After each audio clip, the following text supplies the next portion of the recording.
فیصلہ۔ برسوں پرانی بات ہے، ایک عدالت میں جج صاحب لوگوں کے مقدمات نمٹا رہے تھے۔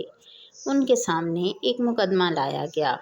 ایک نابینا اور اس کے ساتھ دوسرے 2 آدمی بینا تھے۔ نابینا نے جج صاحب سے کہا، یہ دونوں آدمی میرے درہم چھین رہے ہیں، حالانکہ میں نے لوگوں سے مانگ مانگ کر ان کو جمع کیا، جبکہ وہ دونوں آدمی کہہ رہے تھے کہ جج صاحب یہ درہم تو ہمارے ہیں، یہ راستے میں بیٹھا بھیک مانگ رہا تھا۔ اس نے کہا کہ میری زندگی کی آخری خواہش ہے کہ صرف ایک مرتبہ دولت کو اپنے ہاتھوں میں دیکھ لوں۔ تو ہم نے اپنی کمائی ہوئی رقم تھوڑی دیر کے لیے اس کے ہاتھ میں تھما دی۔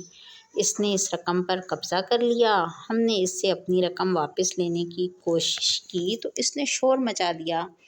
لوگوں نے اس نابینا کو سچا سمجھا اور اس کے اندھا ہونے کی وجہ سے اس پر ترس کھایا اور ہمیں پکڑ کر اس عدالت میں لے آئے۔ ان دونوں نے اپنی صفائی پیش کی۔ آپ لوگ کیا کام کرتے ہیں؟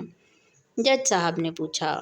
جج صاحب، ہم گوشت فروخت کرتے ہیں۔ ہم کام ختم کر کے واپس اپنے اپنے گھروں کو جا رہے تھے کہ یہ نابینا فقیر راستے میں ملا۔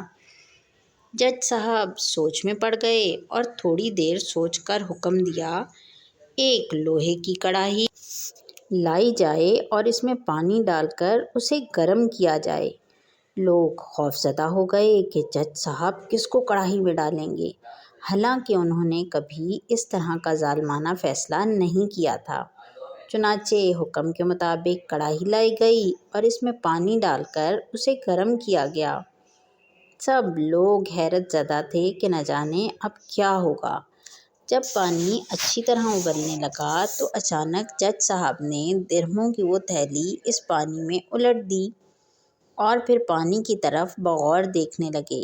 کچھ ہی دیر میں انہوں نے فیصلہ صادر فرما دیا کہ یہ سارے درہم ان دونوں آدمیوں کے حوالے کر دیے جائیں اور اس نابینا کو جیل میں ڈال دیا جائے تاکہ اسے اس کی بری حرکت کی سزا مل جائے، اور جب تک توبہ نہ کرے اسے جیل میں رکھا جائے۔ لوگ حیران ہو گئے کہ یہ کیسا فیصلہ ہے۔ سب اس نابینا کو ہمدردی سے دیکھنے لگے۔ لوگ اس فیصلے کی وجہ جاننے کے منتظر تھے۔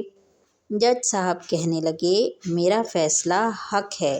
یہ رقم در حقیقت ان دونوں آدمیوں ہی کی ہے۔ اس کا پتہ مجھے اس طرح چلا کہ یہ دونوں قصاب ہیں اور گوشت بیچتے ہیں۔ گوشت بیچنے کے دوران میں گوشت اور چربی ہاتھوں کو لگتی ہے۔ اب ان ہاتھوں سے انہوں نے درہموں کو پکڑا تو یہ چربی وغیرہ ان درہموں کو بھی لگی۔ جب یہ درہم پانی میں ڈالے گئے تو پانی کے چاروں طرف چربی پگھل کر پھیل گئی۔ اس لیے میں نے اندازہ لگایا کہ یہ درہم انہی دونوں آدمیوں کے ہیں اور نابینا جھوٹ بولتا ہے۔